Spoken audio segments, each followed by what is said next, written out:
నేను ఎంత బెస్ట్ ఇవ్వగలను ఆ సినిమాకి అంత ఇచ్చాను నేను. అంటే నా బెస్ట్ ఇచ్చాను. అంటే నేను అంటే అన్నిటికంటే కూడా నేను ఇవ్వలేనిది టైం ఇవ్వలేను నేను. కానీ అలాంటి పరిస్థితుల్లో ఒక క్లైమాక్స్కి దాదాపు 57 రోజులు షూట్ చేయాల్సి వచ్చింది.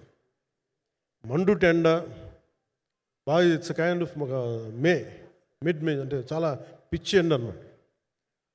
అలాంటి ఎండల్లో చాలా కాలం తర్వాత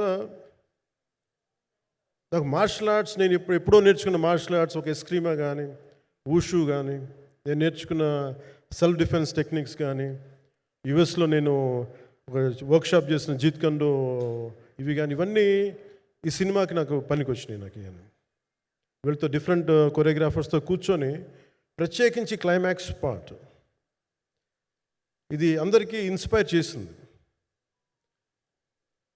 అంటే మన స్థూలంగా చెప్పాలి అంటే, ఒక క్లుప్తంగా చెప్పాలి అంటే, ఈ సినిమాకి ఇదే ఆయువు పట్టింది. ఈ ఫస్ట్ పార్ట్కి ఎక్కడో కొల్లూరు నుంచి, మన కృష్ణానది తీరం కొల్లూరు, విజయవాడ సమీపంలో ఉన్న కొల్లూరు ప్రాంతం నుంచి దొరికిన ఒక కోహినూరు వజ్రం నుంచి అది ఎటు మన గోల్కొండ రాజుల దాకా వచ్చింది.